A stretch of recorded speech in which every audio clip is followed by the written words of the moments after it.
Quand vous venez prier, vous avez un langage dans le temple. Quand vous sortez, vous avez un autre langage. C'est-à-dire, vous annulez tout ce que vous avez fait de positif dans le temple par votre langage. Quand vous entendez un chrétien vous dire avec la grâce, ça veut dire il est par terre. Au fait, c'est codifié. Mais il ne peut pas te dire que j'ai des problèmes. Mais il croit. Mais pour masquer tout ça, il n'y a que la grâce.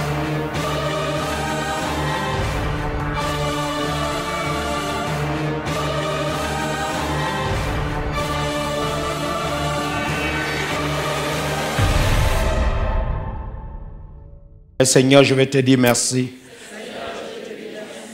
Merci pour le travail qui s'est fait.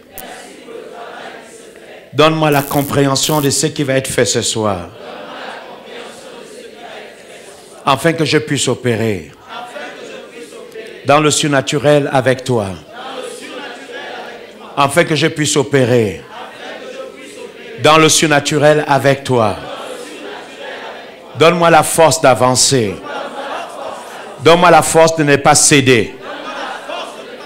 Je te remercie pour la grâce qui vient dans ma vie. Dans le nom de Jésus. Quelqu'un acclame le Seigneur ce soir. Comment vous avez dormi? Comment tu as dormi? Comment tu as dormi, le pasteur Lina? Ok. Elle a bien dormi. Je ne peux pas demander. Que Dieu vous bénisse ce soir. Vous avez la grâce de pouvoir entendre quelque chose, mais les autres vont se rattraper d'ici vendredi. Amen. Cette phase est importante. Pourquoi? Parce qu'au fait, au fur et à mesure qu'on avance, il y a des choses qu'il faut qu'on comprenne. Au-delà du livret de prière, il y a des choses qui doivent être enseignées, dites, pour que vous puissiez porter ce manteau tout au long de la saison et que vous ne puissiez pas reculer devant l'adversité. Amen. Je ne suis pas en train de prophétiser l'adversité, mais s'il arrive que tu la rencontres, au moins tu sauras comment te tenir et comment faire en sorte que toute chose puisse concourir à ton bien. Amen. Pour cela, il y a une attitude, il y a un travail qu'il faut faire. Quand on parle de la prière, il ne faut jamais négliger la prière.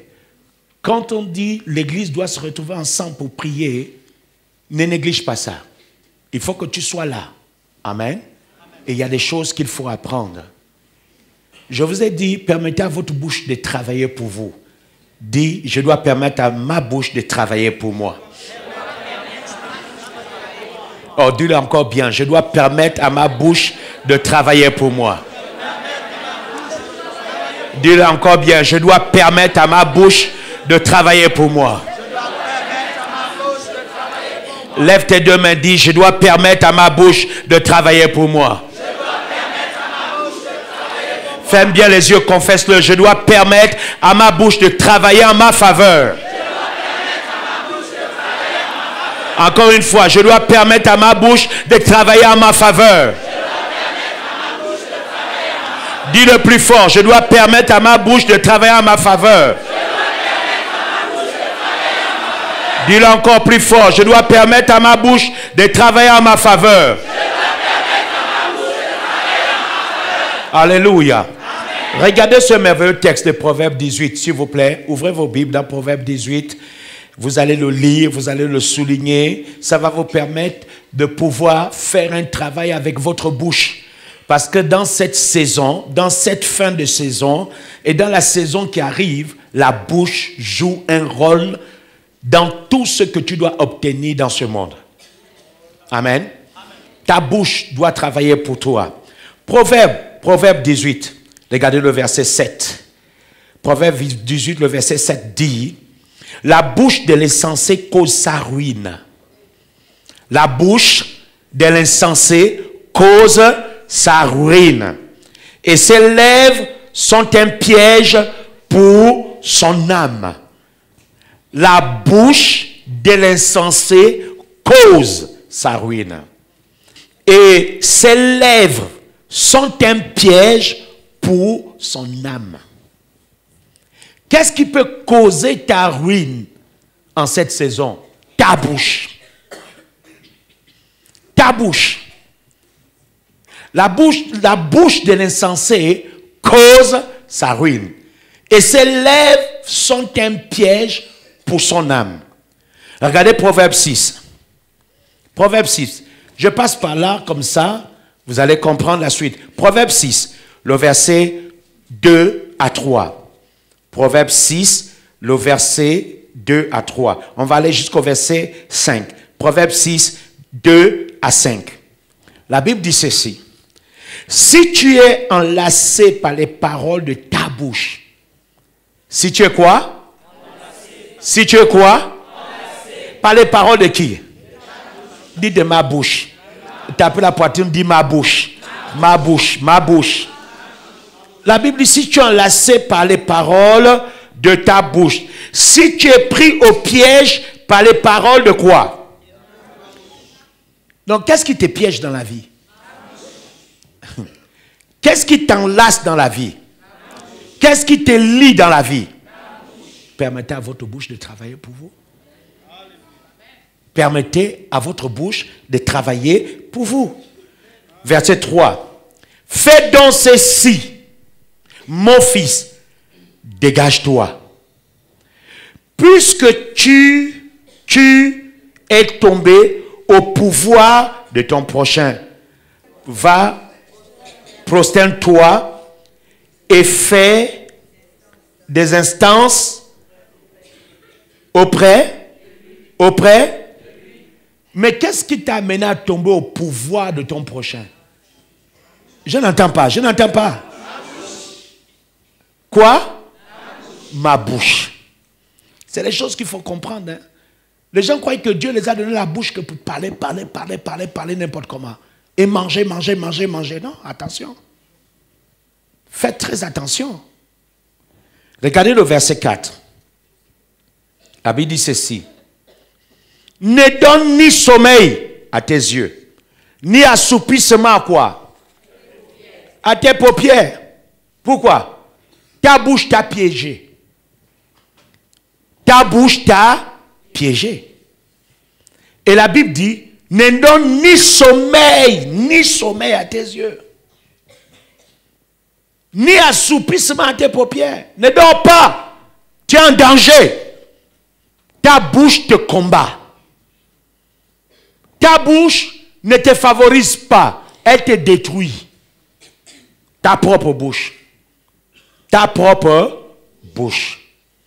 Regarde le verset 5. La Bible dit, c'est ça, c'est le verset 5. La Bible dit, dégage-toi comme la gazelle dans les mains du chasseur, comme l'oiseau dans quoi?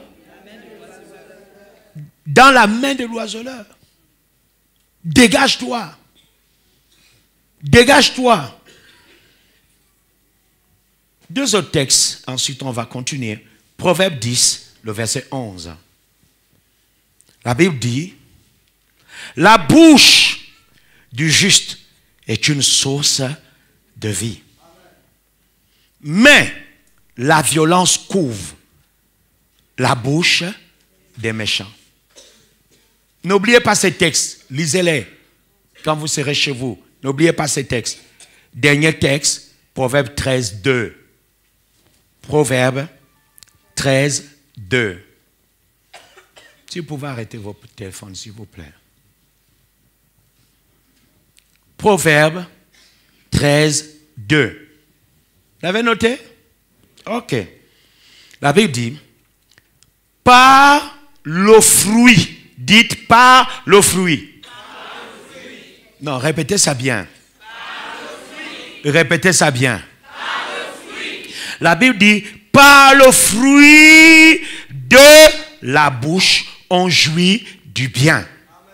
Mais ce que désirent les perfides, c'est la violence. Par le fruit de la bouche, on fait quoi? Par le fruit de la bouche, on fait quoi? Par le fruit de la bouche, on jouit du bien. Donc la bouche a un fruit. La bouche produit quelque chose. tous les textes que nous avons lus disent, ce qui sort de ta bouche t'affecte toi-même. Ce qui te piège dans la vie, c'est ta bouche. Ce n'est pas la bouche de quelqu'un, ta propre bouche. Ça veut dire, arrête-toi un moment et essaie un peu d'écouter la manière dont tu parles à ton sujet. Qu'est-ce que tu dis sur ta vie? Qu'est-ce que tu dis sur ton présent? Qu'est-ce que tu dis sur ton futur? Qu'est-ce que tu dis sur ta maison? Qu'est-ce que tu dis sur tes enfants? Qu'est-ce que tu dis sur tes affaires? Qu'est-ce que tu dis concernant ta santé? La Bible dit ce que tu dis, tu vas jouir de ça. Mais des fois nous nous disons, oh, on me maudit. Non, notre propre bouche combat notre vie. La Bible dit la langue est un feu, c'est le monde de l'iniquité.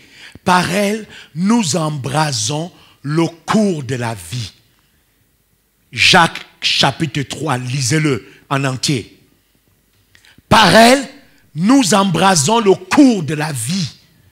C'est-à-dire tout ce qui doit suivre. Après que j'ai parlé, sera embrasé par ce que je fais sortir de ma bouche. La Bible dit la langue est un feu. Dans la bouche, il y a un feu. Il y a un organe puissant que Dieu nous a donné qui est la langue. La bouche n'est rien sans la langue. La bouche n'a pas de puissance sans la langue.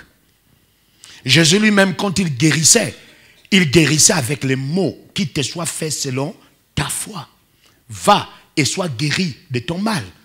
Dieu lui-même, quand il a créé le monde, il a créé le monde avec sa parole. Au commencement était la parole. Et la parole était avec Dieu. Dans d'autres versions, au commencement était le verbe.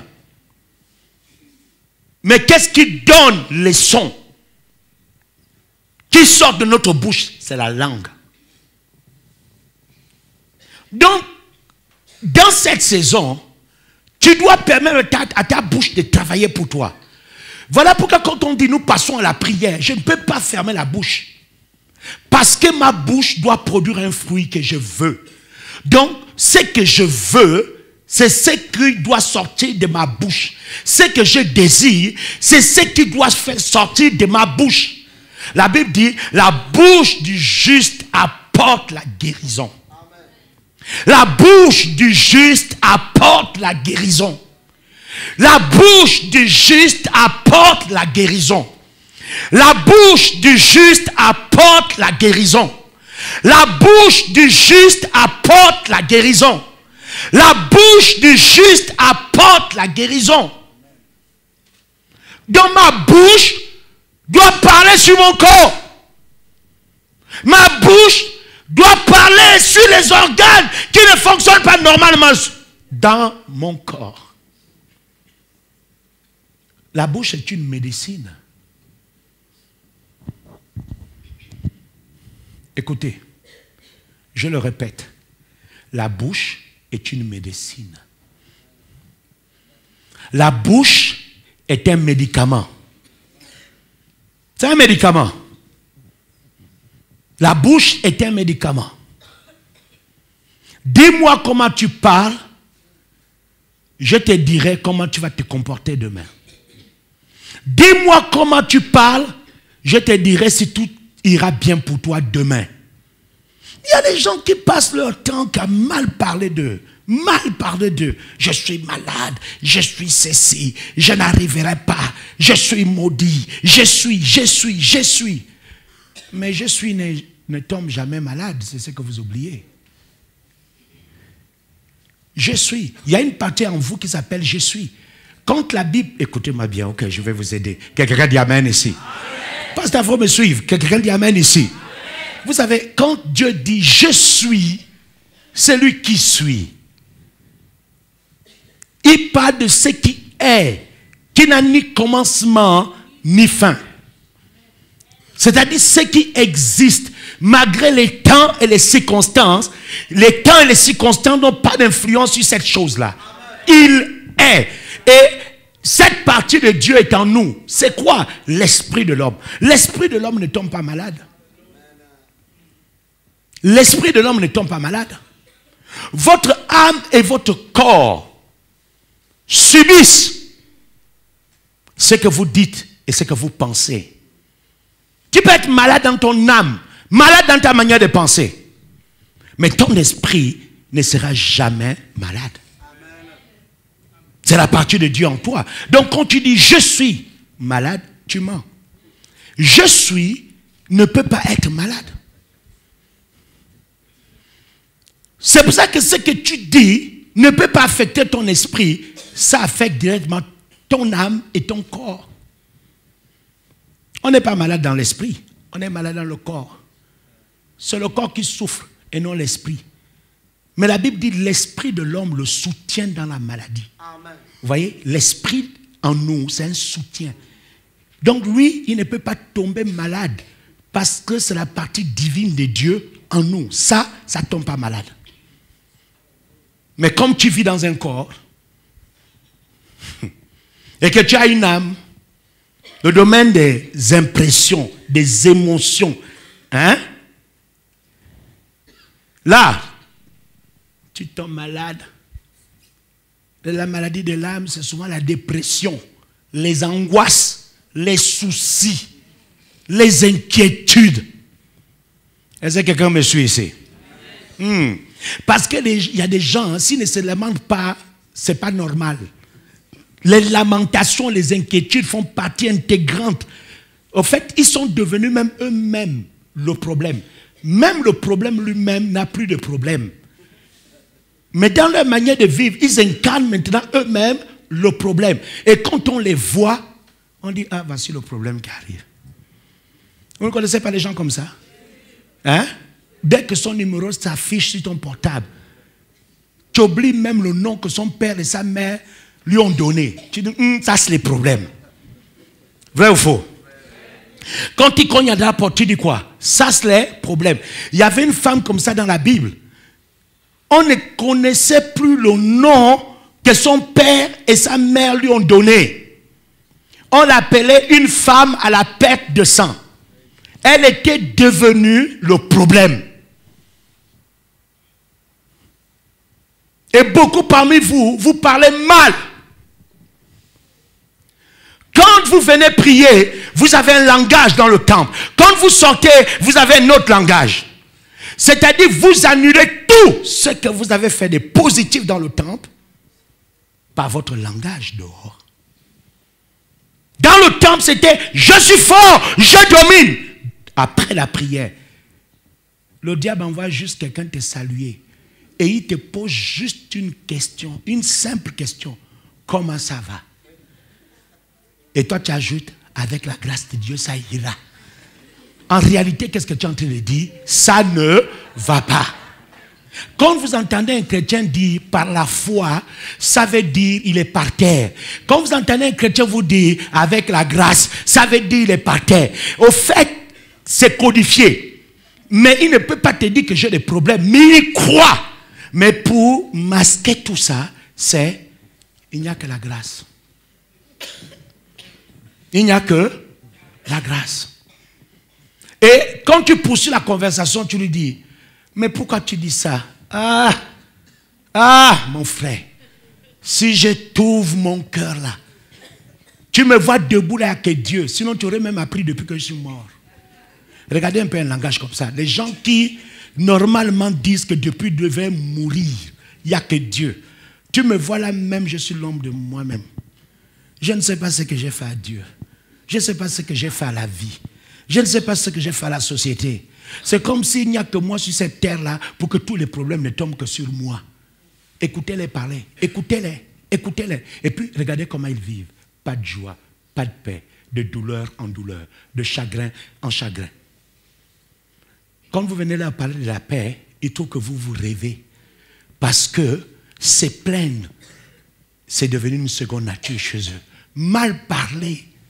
Beaucoup d'entre vous ici, vous devez d'abord demander pardon à Dieu avant de continuer parce que votre langue bloque tellement les grâces de Dieu dans votre vie que vraiment, Même Dieu lui-même fait des efforts pour essayer de vous comprendre parce qu'il ne vous comprend pas.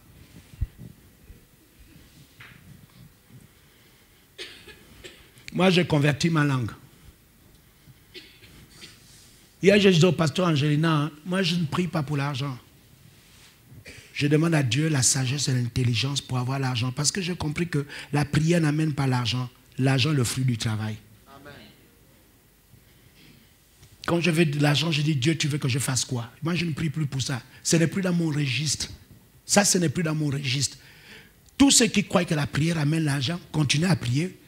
Vous allez voir si après que vous avez dit Amen, l'argent tombe. Mais quand vous priez, Dieu vous donne des idées. Il vous inspire. Il vous montre ce qu'il faut faire. Il y a une femme qui est partie voir le prophète. Il a dit, prophète, mon mari est mort, il m'a laissé avec les dettes. Le prophète a dit, qu'est-ce que je peux faire pour toi? C'était la première question. Deuxième question, qu'as-tu chez toi? Parce qu'on ne peut pas résoudre ton problème si tu n'es pas capable de me dire ce qu'on peut faire avec ce que tu as. Elle répond au prophète, chez moi là-bas, je n'ai rien. Sinon qu'un petit pot d'huile. Le prophète a dit, c'est bon, on va travailler avec ça. Maintenant, écoute-moi. Puisque tu veux l'argent pour payer les dettes, tu veux l'argent pour résoudre des problèmes, voici ce que tu vas faire. Tu vas aller chez toi. Tu vas m'amener le pot d'huile. OK. Mais, quand tu vas amener le pot d'huile, mets ta foi en action. Va chez tous tes voisins, demande des bouteilles vides. Ensuite, après la prière, tu t'enfermes et tu vas commencer à verser le contenu dans chaque bouteille vide. Ensuite, va vendre et paye ta dette et avec le reste, vis avec tes enfants. Mais il y a des gens qui sont convaincus que non, ils doivent seulement rester dans leur chambre en train de j'appelle l'argent. J'appelle l'argent. Et puis, l'argent va venir. Ça ne se passe pas comme ça. Dis à celui qui est à côté de toi, ça ne se passe pas comme ça. Non, il faut que vous compreniez comment ça se passe. Seigneur, je veux prospérer. Il va te montrer ce que tu dois faire pour prospérer. Mais il y a une seule chose que Dieu ne te montrera jamais, c'est assieds-toi et dors. Jamais. Jamais. Si vous n'aimez pas la bosse, c'est pour ça que les gens croient que le travail de Dieu, c'est dormir. Vous voyez à quel rythme je travaille? Si tu n'es pas un bosseur, tu ne peux pas tenir ce rythme-là. Depuis que nous sommes là debout, il y a beaucoup qui font ce travail à mi-temps. Parce qu'il faut qu'ils puissent d'abord respirer, reprendre les forces et revenir. Mais moi, il n'y a pas de mi-temps. Hein? Ça va, Hermine? À mi-temps. Il y a même d'autres qui sont là, ils veulent tailler. Ah, s'il ne me voit pas, il va me chercher. Donc ma présence les condamne à être là. Malgré eux. Permettez à votre bouche de travailler. Amen. Permettez à votre bouche de travailler. Quand je me lève le matin, je vous dis ce que je fais. Voilà ce que je fais. Je me lève, je me mets au bord du lit. Et je dis, c'est la journée que l'Éternel a faite. Elle sera pour moi d'une grande source de joie. Seigneur, permets à cette journée de m'ouvrir toutes ses faveurs. Permets-moi d'aider quelqu'un. Permets-moi de bénir quelqu'un. Permets-moi de fortifier quelqu'un. Permets-moi. Vous voyez, je ne suis plus dans le stade, bénis-moi, aide-moi, fais comme ça. Non, permets-moi de rencontrer quelqu'un que je vais aider, que je vais édifier. Donne de la force à mon corps. Je déclare Satan, toi et moi, on n'a pas de rendez-vous. Quand je vais sortir de chez moi, déménage. On ne doit même pas se rencontrer. Parce que c'est la journée que l'Éternel a faite. Et la Bible dit, il te sera fait selon ta foi. Et ma foi dit, lui et moi, on ne doit pas se rencontrer. Un jour, je n'ai pas fait cette prière-là, je me suis levé comme ça. Je suis parti. On était avec mon épouse. Joyeux dans la voiture. On venait pour le séminaire. Heureusement que moi, je ne suis pas un homme qui file. Pendant que je roule, je vois une jeune fille qui sort de nulle part. Elle et moi, on n'avait pas rendez-vous. Mais ce n'était pas elle. C'était la mort qui voulait un rendez-vous avec moi. Elle est sortie. Je l'ai vue juste devant le pare-choc. J'ai freiné, elle est tombée. Mon épouse est sortie. Je suis resté calme au volant. Elle est là, calme. Je n'ai pas commencé à ouvrir la portière et à crier. Je suis resté calme. Et quand j'étais calme, j'ai dit, Seigneur, cette petite fille ne doit pas partir. J'ai des enfants. Quand j'ai fini de prier, J'ai seulement vu le pasteur Patricia la lever. Elle pleurait. Je suis descendu. Tout le monde courait. Il y a d'autres qui disaient, voilà, voilà, avec leur grosse voiture là. Vous comprenez de quoi je vais parler, non? C'est toujours eux. Et puis, un autre est sorti là-bas, il dit, eh, voilà les gens qui veulent donner des problèmes au pauvre pasteur. J'avais déjà 2 voix là. Une qui me défend, l'autre qui veut me condamner. Il n'y a pas de problème. J'ai appelé l'enfant. J'ai pris l'enfant dans mes bras devant tout le monde. J'ai dit, Dieu, je t'en prie, restaure son corps. Ensuite, l'enfant a dit, je n'ai rien.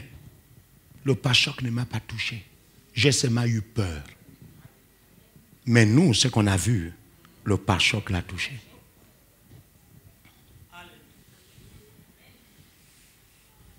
Quand on est venu ici, quand je suis rentré dans mon bureau, le type là, je l'ai maltraité.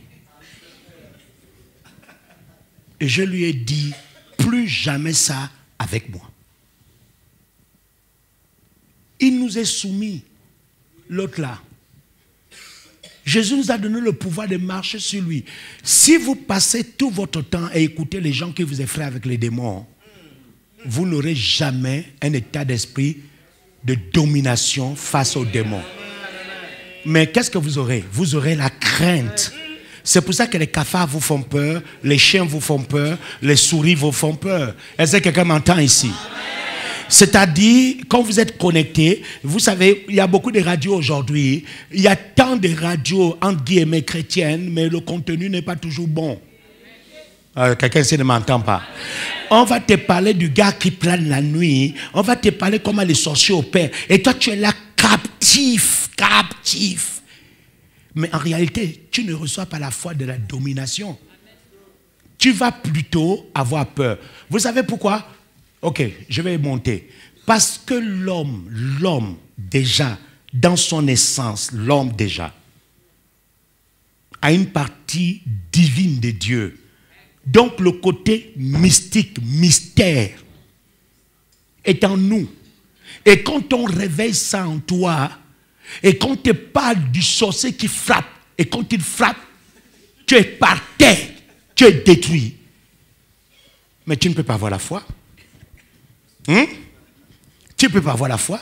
Maintenant, viens écouter quelqu'un qui te parle de la foi et de l'autorité du croyant. Tu vas voir qu'automatiquement, il y a quelque chose qui se passe. Tu as comme la force maintenant d'affronter les situations les plus difficiles. C'est pour ça que la Bible dit la foi vient de ce que l'on entend et ce que l'on entend vient de la parole de Dieu. C'est pour ça que je dis on ne choisit pas ses parents. Moi, on ne choisit qui écouter. J'écoute les gens en fonction de mes convictions. J'écoute les gens en fonction de ma vision de la vie. Si ce que tu dis ne cadre pas avec ma mentalité, je ne t'écoute pas. J'ai choisi mes prédicateurs. Je n'écoute pas tout le monde et je ne lis pas tout le monde. Et je n'ai rien à foutre avec le sorcier qui a ravagé tout le village. Je m'en fous de ça. Parce que j'ai le pouvoir sur lui. J'ai le pouvoir sur lui. Un jour, un sorcier est venu pour envoûter Talingano. Talingano lui priait pour lui dans sa maison. Il ne savait pas qu'il y avait un sorcier. Mais quand il a dit au nom de Jésus, je lis tout esprit. Cette dame qui est venue faire des incantations devant sa maison nue est restée nue. Le matin, il a seulement entendu les gens autour de sa maison. Quand il est sorti, il a vu une femme nue. Parce que cet homme embêtait les gens, embêtait les sorciers.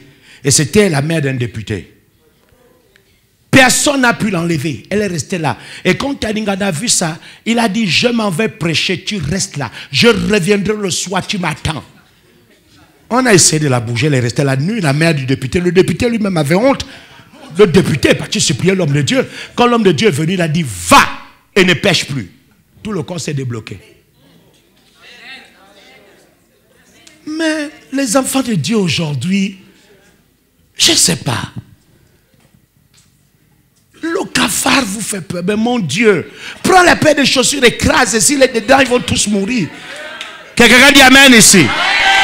Bon, ce n'est pas de ça dont je vais parler. Mais c'est quand même important. Il faut que vos paradigmes changent. Ce que je crains, dit la Bible, c'est ce qui m'arrive. Ce que je redoute, c'est ce qui m'atteint. Et je n'ai ni paix, ni tranquillité. Et le trouble s'est emparé de moi. Ok. On doit travailler. Retournons dans nos textes. De Jean 15, 1 à 16. Alors, il y a quelqu'un qui dit encore, Jean 5, 1 à 15. Il y a quelqu'un qui dit encore le texte des gens. Oui, le texte des gens. Je vais t'enseigner quelque chose. Et ensuite, je vais te relâcher la grâce. Tu vas rentrer chez toi. Je suis venu réveiller ta foi. Je suis venu te provoquer. Je suis venu te pousser dans des choses impossibles pour qu'elles deviennent possibles. Est-ce que quelqu'un m'entend ici? Je suis venu te pousser. Et je veux que tu m'écoutes en étant excité. Si tu n'es pas connecté à ma grâce, rentre à la maison. Mais si tu es venu ici pour recevoir quelque chose, connecte-toi. Aucune ampoule ne peut briller si elle ne se connecte pas à l'électricité. Tu ne peux pas briller si tu ne te connectes pas à la grâce qui aura ce soir dans ce lieu. Quelqu'un dit amen ici. Amen. Comment vous vous sentez depuis qu'on travaille? Est-ce que vous vous sentez faible? Est-ce que vous êtes par terre? Est-ce que vous êtes dans la crainte? Est-ce que vous avez peur du futur? Est-ce que vous avez peur du présent?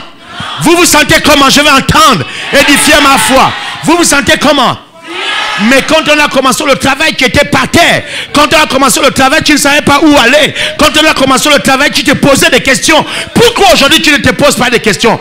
Parce que tu es sous la loi de la saturation. Comme tu es en train d'écouter depuis un mois, tu écoutes. Les paradigmes tombent. Les paradigmes tombent. Tu ne fais pas seulement qu'écouter. Tu écoutes et tu pries. C'est-à-dire tu écoutes et tu pratiques. Tu écoutes et tu pratiques. Et tu sens les effets de la parole de Dieu dans ton corps. Et tu sens que les choses changent. Et ça doit continuer à changer. C'est pour ça que je vous ai dit c'est un manteau. Il n'y a pas une fin à proclamer, c'est un manteau. C'est une nouvelle manière de se tenir dans la vie. C'est une nouvelle manière de marcher dans la foi. C'est une nouvelle manière de se tenir dans la prière. Quelqu'un dit amen ici. Amen. Lisons ce texte. Jean 5, 1 à 16. Prenez vos Bibles. Même si ça... Parce que quand tu prends ta Bible hein, et que tu lis avec moi, tu auras ce que j'appelle les récas. C'est-à-dire tu vas regarder le texte et puis, paf, oh, je n'ai pas vu ça comme ça, oh là là. Et puis tu notes. Verset 1. Après cela, il y eut une fête des Juifs. Et Jésus monta à Jérusalem. Verset 2. Or, à Jérusalem, près de la porte des brebis, il y avait une piscine qui s'appelait en hébreu Bethesda et qui a 5 portiques. Verset 3. Sur ces portiques étaient couchés, dites avec moi couchés, un grand nombre de malades, des aveugles, des boiteux, des paralytiques qui attendaient le mouvement de l'eau, qui attend le mouvement de l'esprit ce soir. Qui attend le mouvement de l'esprit ce soir? Verset 4. Car un ange descendait de temps en temps dans la piscine, de temps en temps dans la piscine et agitait l'eau. Et celui qui descendait le premier, après que l'eau avait été agitée, était guéri, quelle que fût sa maladie. Verset 5. Là se trouvait un homme malade depuis 38 ans. L'onction aime les malades. Oh, quelqu'un ne m'a pas entendu ici. L'onction aime les malades. Là se trouvait. Les amis, arrêtons-nous un peu. Est-ce qu'on peut marquer une pause? Regardez. Regardez. Regardez maintenant au niveau du diapo. La Bible dit ceci. À partir du verset 3. Sous ces portiques étaient couchés en grand nombre. Je veux vous parler de la destinée. En grand nombre. Suivez bien. Suivez-moi bien. Des malades, des aveugles, des boiteux, des paralytiques qui attendaient le mouvement de l'eau. Vous suivez bien? Vous lisez bien le verset 3. Maintenant. Regardez le verset 5. Là se trouvait un homme malade depuis 38 ans. Il y avait beaucoup de malades, on est d'accord. Il y avait beaucoup de paralytiques, on est d'accord. Il y avait beaucoup de boiteux, on est d'accord. Mais comment, parmi tous ces malades, la Bible nous dit, au verset 5, là se trouvait un homme malade depuis 38 ans. C'est la destinée. Il y avait des malades, mais il y avait un pour un mouvement spécial. Les autres n'ont pas eu grâce de rentrer en connexion avec le mouvement que Jésus a mené. Et pourtant, tous, ils étaient couchés. Mais ils n'étaient pas connectés au mouvement de Jésus. Ils attendaient l'ange. Ok? Mais il y avait un autre mouvement. Mais eux, ils attendaient l'ange. C'est pour ça qu'ils n'ont pas vu en Jésus le mouvement de guérison. Mais là, se trouvait parmi eux un homme. C'est là la différence. Qui lui a perçu ce que les autres n'ont pas perçu. C'est pour ça que Jésus s'est focalisé sur lui. Vous savez, hein, l'attente ne s'exprime pas de la même manière. On peut tous venir dans le temple avec tous nos besoins, mais on ne réagit pas de la même manière. C'est là où on se pose souvent la question, pourquoi Dieu guérit les autres et il ne guérit pas les autres? C'est une question de réaction. C'est une question de réaction et d'excitation. Il y a des gens, vous les voyez, ils sont là. Ils regardent le type, ils disent non, il y a quelque chose là. Il y a quelque chose. Et la manière dont tu bouges, ce n'est pas habituel. Vous pouvez lui dire calme-toi. Il dit je ne peux pas me calmer. C'était le cas de Baptiste. Baptiste dit pourquoi vous voulez que je me calme? Vous ne voyez pas ce que je vois. Le type là est en train de passer. Il n'est pas venu pour dormir. Il passe. Vous l'accompagnez. Vous criez parce qu'il passe. Mais moi, je vois autre chose qu'il porte que vous ne voyez pas. C'est pour ça que quand ils l'ont dit tais-toi, Baptiste dit moi je ne peux pas me taire. Parce que quand tu vois, tu ne peux pas te taire. Quand tu perçois, tu ne peux pas être calme. Là se trouvait un homme. Verset 6. Jésus l'ayant vu, couché, et sachant qu'il était malade depuis longtemps, lui dit, n'oubliez pas le verset 6, parce qu'on va travailler là-dessus. Veux-tu être guéri? Verset 7. Le malade lui répondit, Seigneur, je n'ai personne pour me jeter dans la piscine quand l'eau est agitée. Et pendant que j'y vais, un autre descend avant moi.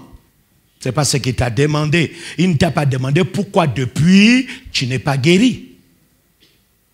Il t'a dit, veux-tu être guéri? Il ne te demande pas de te justifier, de l'expliquer pourquoi tu es là depuis 38 ans. Il sait que tu es là depuis longtemps. Lui se justifie. Verset 8. Lève-toi, lui dit Jésus, prends ton lit et marche. Verset 9. Aussitôt cet homme fut guéri. Il prit son lit et marcha. Et c'était un jour du sabbat. Verset 10. Les Juifs dirent donc à celui qui avait été guéri, c'est le sabbat, il n'était pas permis d'emporter ton lit. Il n'était pas permis d'emporter ton lit. Verset 11. Il leur répondit, celui qui m'a guéri m'a dit, prends ton lit et marche. Ok? Vous êtes prêts? Verset 12. Il lui demandait, qui est l'homme qui t'a dit, prends ton lit et marche? La Bible ajoute ceci, mais celui qui avait été guéri ne savait pas qui c'était. Car Jésus avait disparu de la foule qui était en ce lieu-là. Et le verset 14 nous dit, depuis, Jésus le trouva dans le temple et lui dit, voici, tu as été guéri. Ne pêche plus, de peur qu'il ne t'arrive quelque chose de pire. Verset 15. Cet homme s'en alla annoncer aux Juifs que c'était Jésus qui l'avait guéri. Et voici comment réagit l'esprit religieux. C'est pourquoi les Juifs poursuivaient Jésus parce qu'il faisait ces choses le jour du sabbat. Revenons au verset 6. C'est sur ce texte que nous allons travailler aujourd'hui. Jésus l'ayant vu couché et sachant qu'il était malade depuis longtemps, lui dit, veux-tu être guéri? C'est la question. Qui veut être guéri ce soir?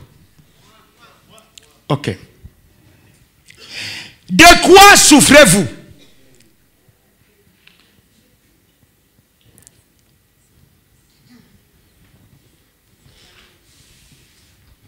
Qui veut être guéri ce soir? Les mains ne font que diminuer. De quoi souffrez-vous? Ok. Pour être guéri, il faut d'abord que tu saches de quoi tu souffres. Quand tu sais de quoi tu souffres, il est question ici de souffrance. Là, tu peux bien m'écouter pour que tu sois guéri. La Bible dit, regardez ce qui est souligné en jaune, veux-tu être guéri? C'est là où on va tirer les clés. Les 3 clés qui vont te conduire au miracle ce soir. C'est là où on va tirer ça. C'est 3 clés simples, mais révolutionnaires. Oh, homme de Dieu, tu as trouvé les clés où dans veux-tu être guéri? Répétez-le. 1, 2, 3. Veux-tu être guéri? Plus fort. Veux-tu être guéri? Plus fort. Veux-tu être guéri? Parle à ton âme. Dis, mon âme, veux-tu être guéri? Vas-y. Mon âme, veux-tu être guéri? Encore une fois. Mon âme, veux-tu être guéri? Encore une fois. Mon âme, veux-tu être guéri? Maintenant, dis, mon corps, veux-tu être guéri? Mon corps, veux-tu être guéri? Encore une fois. Mon corps, veux-tu être guéri? Ok. Les 3 clés sont là. Les 3 clés sont là. Juste dans ce qui est souligné en jaune. Veux-tu être guéri? Dans ce qui est souligné en jaune, il y a 3 pas qui conduisent au miracle. 3 pas. Et quand je parle de pas, je parle de mouvement. Ok? Je parle de mouvement. Je parle de réaction. Je parle de déplacement. Ok? Je parle de déplacement, de mouvement, de réaction vers ce que tu veux atteindre. Si c'est la guérison, il faut que tu te mettes en mouvement. Ok? Si c'est la victoire dans un domaine précis de ta vie, il faut que tu te mettes en mouvement. J'aimerais que vous notez ceci. Dans cette question de Jésus, à cet homme, malade depuis 38 ans, nous trouvons les 3 pas qui vont nous conduire au miracle. Par quoi? Par les 3 verbes. Il y a 3 verbes. Il y a 3 verbes. Il y a 3 verbes dans veux-tu être guéri? Il y a 3 verbes. Il y a 3. Le premier verbe, vouloir. Deuxième verbe, être. Troisième verbe, guérir. 3 verbes. Les 3 verbes, ce sont les clés qui nous conduisent au miracle. Ok, quelqu'un qui amène ici. Je ne sais pas si vous... Hey, qui veut bien conclure cette saison? Qui veut bien conclure cette saison? Vous savez, il y a des gens qui sont dans les inquiétudes, des angoisses, qui ne savent même pas. Il y a d'autres même qui vous disent, je ne sais pas comment l'année va finir pour moi. Si je vois même l'année qui vient là-bas, ah, c'est que Dieu m'a aimé. Oh. Hein? Non. Non, tu ne peux pas être dans ma présence et parler comme ça. Tu dois savoir. Qui t'a dit que tu dois mourir? Tu dois vivre. Dis, je dois vivre. Je dois vivre. Non, dis ça bien, je dois vivre. Je dois vivre. J'ai l'habitude de dire mon départ sera en accord avec Dieu. Donc je n'entretiens même pas dans ma tête la pensée de partir. Quand Comment voulez-vous que Dieu me prenne sans me consulter? Il faut qu'il me demande aussi mon avis. Il est parti dire à Ézéchias, dis au revoir à ta famille, arrange les choses, demain tu meurs. Ézéchias n'était pas encore prêt à partir. Mais le prophète est venu lui dire, donne les ordres à ta maison, demain tu vas mourir. Donne les instructions. Pour toi, c'est fini. Le décret divin a décidé. Le roi Ézéchias ne s'est pas lamenté avec le prophète pour dire, pourquoi tu viens me dire ça, je t'ai fait quoi? Est-ce que je t'ai maltraité? Qu'est-ce que tu veux? Je ne t'ai pas donné des offrandes pour que tu viennes faire une prophétie comme ça le matin sur moi? Il n'a pas fait ça. Beaucoup d'entre vous, si on vient vous dire ça, vous allez commencer à dire, oh! Le diable est rentré dans ma maison. Quoi? Un homme de Dieu est venu me dire que je vais mourir. Et tout le monde entier saura qu'une prophétie a dit que tu dois mourir. Le roi, il n'a pas réagi comme ça. Il faut que vous soyez mature. Quand vous marchez avec Dieu, vous devez connaître comment Dieu travaille. Il est parti. Le roi Ézéchias est resté couché sur son lit. La Bible dit, il a tourné son visage vers le mur. Qu'est-ce que ça veut dire? Il a tourné le dos à la prophétie. Quand il a reçu la prophétie, il regardait le prophète. Quand le prophète est parti, il a tourné son dos à la prophétie. Une manière de dire, cette prophétie ne marchera pas avec moi. La suite va être démontée. Il n'a pas célébré ça, il a tourné le dos. Quand les gens vous amènent les mauvaises nouvelles, tournez le dos. Pourquoi vous vous asseyez sur les mauvaises nouvelles? Pourquoi? Pourquoi vous allez mourir là? Vous allez dormir là. Oh, on a vu que je suis mort. Oh, on a dit que je ne vais pas voir l'année. Oh, il parlait que dans le village là, on a cité mon nom. Et puis, si on cite ton nom, c'est parce que tu es connu. On ne parle pas des gens qui ne sont pas célèbres. C'est que quelque part tu es célèbre dans la famille. Allez, dis amen ici ce soir.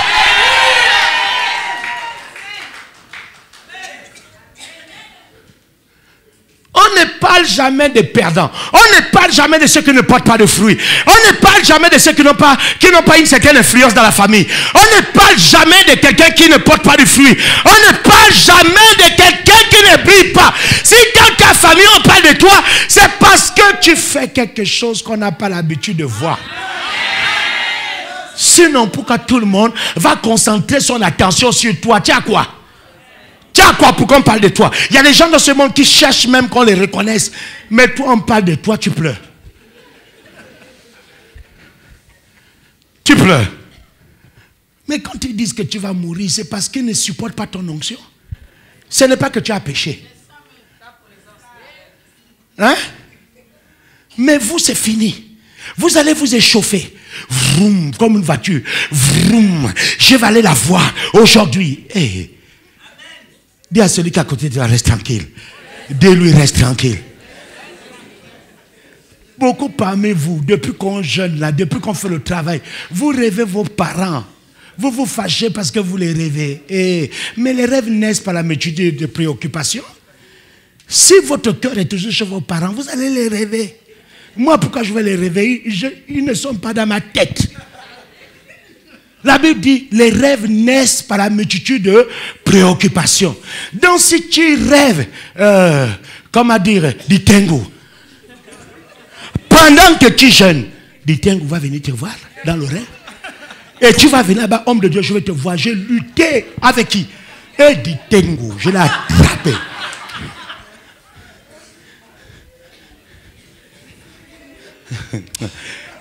Est-ce que je peux aider quelqu'un ici? Vous savez, nous, on est bizarres, nous les Africains. C'est que quand on fait les choses, quand on jeûne là, pendant que nous sommes en train de jeûner, vous faites des projections. C'est-à-dire pendant qu'on prie, paf, vous êtes au village. Vous voyez, non? Et arrivé là-bas au village, vous commencez à savoir pourquoi. Parce que je ne peux pas jeûner comme ça. Donc pour vous, le jeûne, c'est une manière de les attaquer. Donc vous partez chercher le sorcier. C'est pour ça que si j'essaie de vous recevoir au bureau, que vous allez me parler, vous allez me dire, papa, le jeûne est fort, parce que depuis qu'on jeûne, il souffle là-bas. Est-ce que moi je t'ai dit qu'on jeûne pour qu'ils soufflent? Demande à celui qui est à côté de toi, est-ce qu'il nous a dit de jeûner pour qu'eux ils souffrent? Moi, je ne vous demande pas de jeûner pour qu'eux ils souffrent. Je vous demande de jeûner pour que vous soyez libérés de vos forteresses. Et que vous puissiez briller. Amen. Dis Amen ici. Dis Amen ici.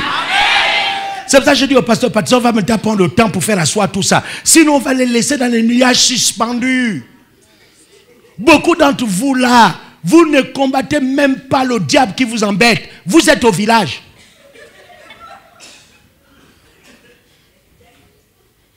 Au nom de Jésus, soyez délivrés de l'esprit animiste. Dis Amen. J'ai dit au nom de Jésus, soyez délivrés de l'esprit animiste. Ils ont dit à Ézéchiel, le prophète a dit, tu vas mourir. Tu vas mourir. Lisez votre Bible. Montrez-moi un seul instant où le roi a discuté avec le prophète. Quand il respecte, vous savez, quand vous avez la connaissance, vous êtes élégant. Écris ça. Quand j'ai la connaissance, je suis élégant. Écris. Écris ça. Garde ça. Rentre dans la saison avec ça. Quand j'ai la connaissance, je suis élégant. Maman écrit. Hein? Pardon? Oh! La mémoire ne peut pas tout garder. Mais il y a quelqu'un de noter ça sur le bout de papier.